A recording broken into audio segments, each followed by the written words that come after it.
बिस्मिल्लाहिर्रहमानिर्रहीम। अस्सलाम वालेकुम नाज़रीन, मैं हूं आपका होस्ट अहमद फवाद। आज तारीख है 7 अगस्त और दिन है जुमेरात का। 3-4 बड़ी इंपॉर्टेंट खबरें हैं आज की व्लॉग में आपके साथ शेयर करूंगा।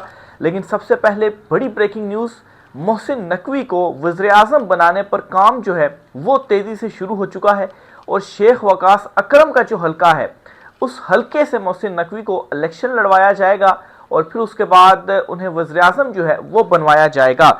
खबर कुछ यूँ है जी कि मोहसिन नकवी को वज़ीर-ए-आज़म बनवाने का मिशन तेज़ हो गया।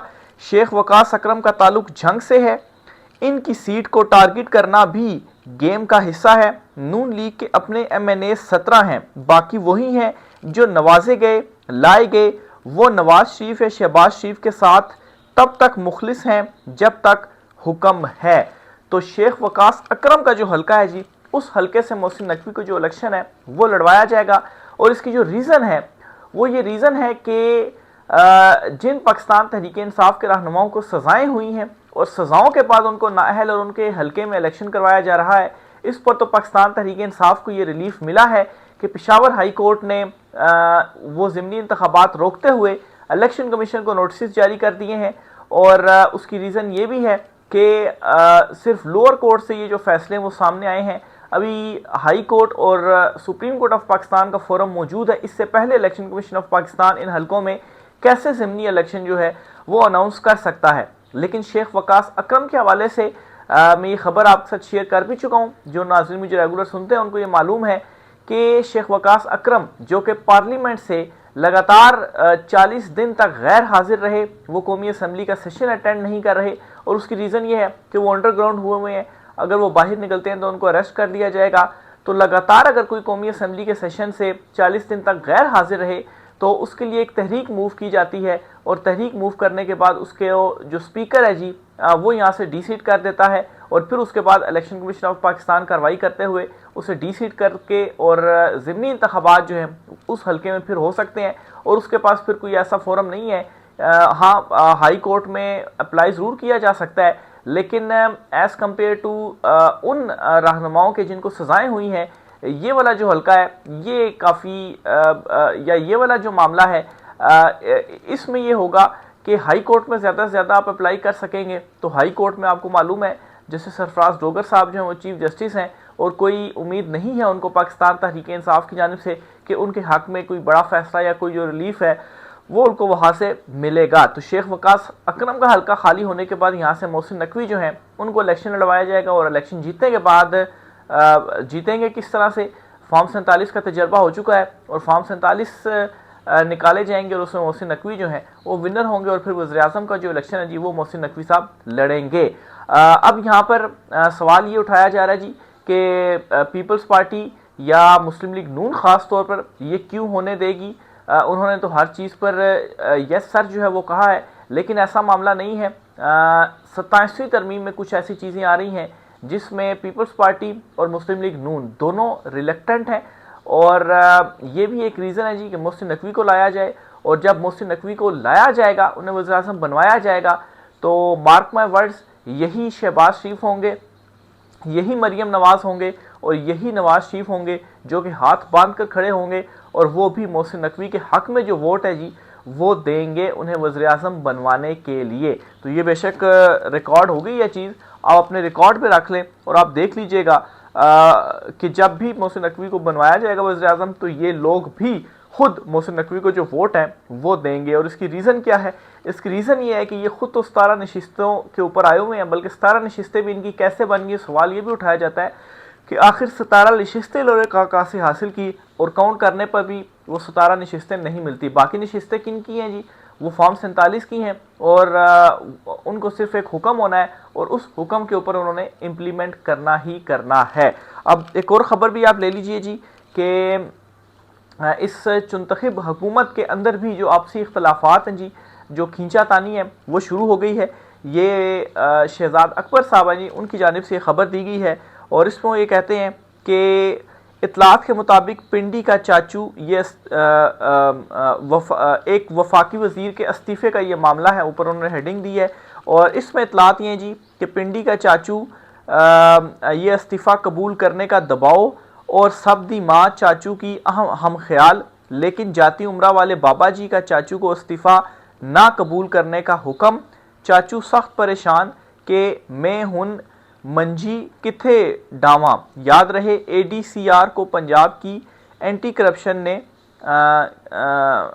गिरफ्तार जो है वो किया है। अब अचानक से स्कैंडल भी जो है वो आना शुरू हो गए हैं और इनके आपसी जो मामलात हैं वो भी बिगड़ना शुरू हो गए हैं। बल्कि उस्ताद रिजवी का एक क्लिप बड़ा वायरल हो रहा था जी सोशल मीडिया के ऊपर।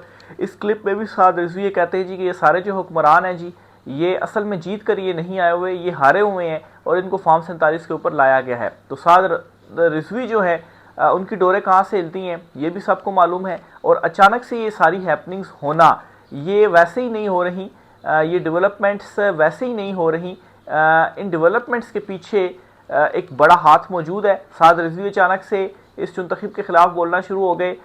वज़ीरों के इस्तीफ़े जो है वो मांगे जा रहे हैं और मोहसिन नकवी को वज़ीर-ए-आज़म बनाने की खबरें जो है वो लगातार आना शुरू हो गई हैं। बल्कि ये जो खबर मैंने आपके साथ शेयर की है जी, फ़हीम अख्तर साहब सीनियर जर्नलिस्ट हैं, उनकी जानिब से ये खबर दी गई है कि मोहसिन नकवी को वज़ीर-ए-आज़म बनाने का मिशन जो है वो अब तेज़ हो गया है। और फिर दूसरी तरफ से रद्द-ए-अमल ये आ रहा है कि जावेद लतीफ़ स्टेटमेंट्स दे रहे हैं जी कि हमारी तो कनपट्टी पर इन्होंने बंदूक रखी हुई है इमरान खान नामी, कि अगर आपने हमारी बात ना मानी तो इमरान खान को हम रिहा कर देंगे तो वो आप सबको कच्चा खा जाएगा, तो इसलिए मजबूरन हमें इनकी बात माननी पड़ती है, वरना हम इनकी बात ना माने।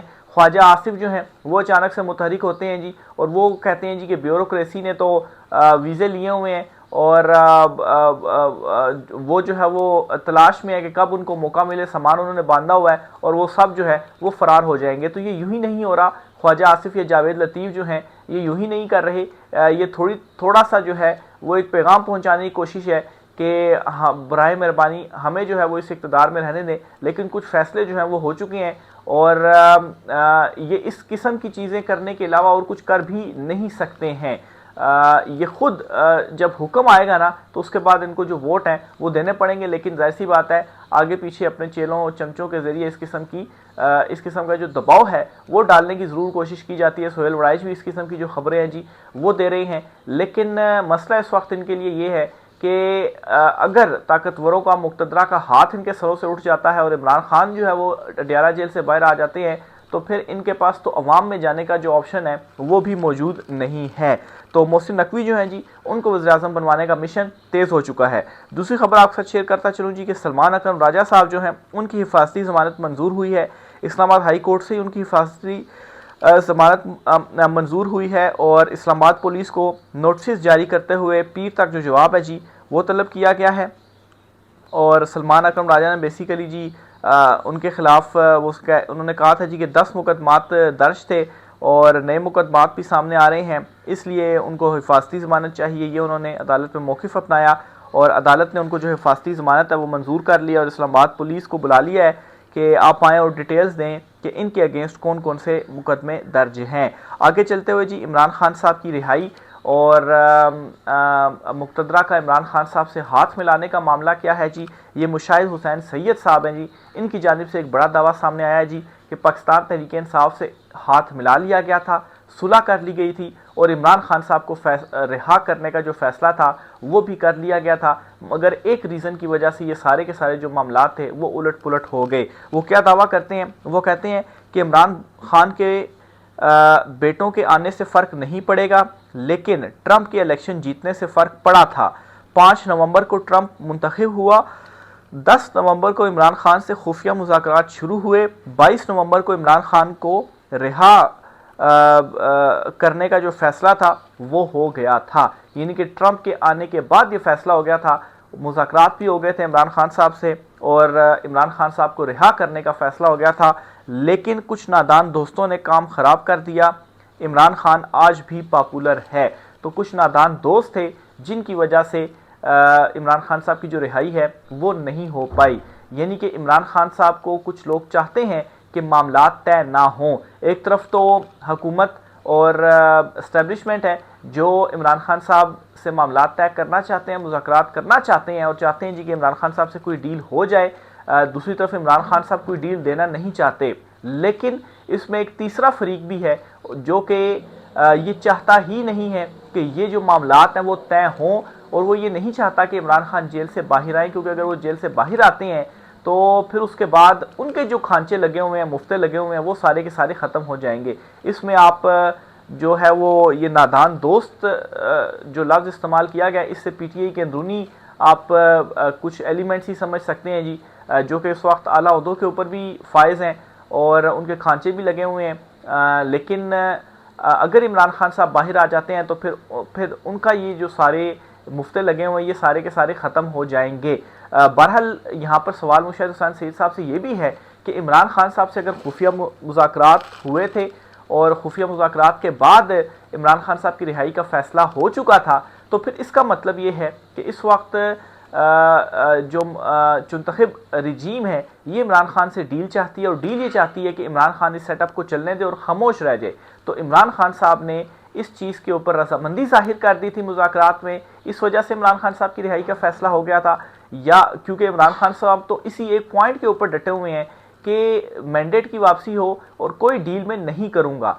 और दूसरी तरफ से इमरान खान साहब की रिहाई का फ़ैसला तब तक नहीं हो सकता कि जब तक इमरान खान साहब डील कोई ना दें, और अगर खान साहब कोई डील नहीं देते और ऐसे ही बाहर आ जाते हैं तो फिर वो अपनी जो चमड़ी है वो किस तरह से बचाएंगे। तो ये जो फैसला हुआ था ये किन बुनियादों के ऊपर हुआ था ये मुशाहिद हुसैन सैयद की जानिब से नहीं बताया गया, लेकिन मुशाहिद हुसैन सैयद साहब बड़े सीनियर जो हैं वो मेंबर हैं और इन्होंने इससे पहले भी बहुत सारी जो बातें हैं वो की हैं। तो इनकी ये जो दावा है इसको यूं ही रद्द नहीं किया जा सकता, लेकिन ये कुछ सवालात ज़रूर हैं जो कि मौजूद हैं कि आखिर खान साहब ने ऐसी क्या डील दे दी थी कि जो दोनों के लिए जो है वो ठीक थी कि इमरान खान साहब भी बाहर आ जाते और इमरान खान साहब को मैंडेट भी वापस मिल जाता और दूसरी तरफ उन किसी के खिलाफ जो कार्रवाई है वो भी ना हो सकती। इसके अलावा और कुछ समझ नहीं लग रही कि कोई डील होगी, लेकिन खान साहब इसी चीज़ के ऊपर डटे हुए कि मैंने कोई डील नहीं देनी। तो बहरहाल जी ये सवालात ज़रूर मौजूद हैं, लेकिन मुशाहिद हुसैन सैयद साहब का ये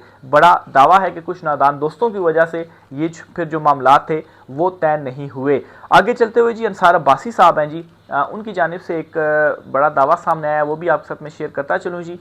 वो कहते हैं जी कि ख्वाजा आसिफ के पुर्तगाल से जुड़े इल्ज़ामात ब्यूरोक्रेसी का शदीद रद्द-ए-अमल इसके ऊपर सामने आया है। ख्वाजा आसिफ ने ब्यूरोक्रेसी से मुतल्लिक ये बयान दिया था जी, स्टेटमेंट दी थी, ट्वीट किया था कि आधी से ज़्यादा जो ब्यूरोक्रेसी है जी ये तो पुर्तगाल शिफ्ट होने के चक्रों में है और अपनी तैयारियां जो है वो ये मुकम्मल किए हुए हैं। जैसा वो देखेंगे कि यहाँ पर इमरान खान साहब वापस आ गए हैं और अब हमारी मंजी ठुकने वाली है, अपना बोरिया बिस्तरा उठाएंगे और पुर्तगाल शिफ्ट हो जाएंगे। तो ये जी ब्यूरोक्रेसी के ऊपर, और उन्होंने कहा था जी कि बड़े बड़े मगरमच्छ ऐसे हैं कि असल करप्शंस तो उन्होंने की हुई हैं, सियासतदान तो उनका बचा कुचा हुआ खाते हैं। अब बड़े बड़े मगरमच्छ जो हैं वो इस मुल्क के अंदर जो सबसे ताकतवर शख्सियात हैं चंद बड़ी, वही हो सकती हैं जिनका बचा कुचा सियासतदान खाएं।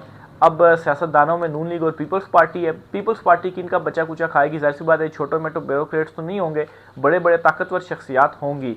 तो इस बयान के ऊपर जी रद्द-ए-अमल आया है, ब्यूरोक्रेसी से रद्द-ए-अमल आया है जी। ये अंसार अब्बासी साहब की जानिब से कहा गया है एस्टेब्लिशमेंट डिवीज़न और नैब के ज़राए से रब्ता किया गया तो इन दोनों इदारों ने वज़ीर दिफा के दावे की तरदीद करते हुए कहा कि इल के पास इस हवाले से कोई मालूमात हैं और ना ही शवाहिद।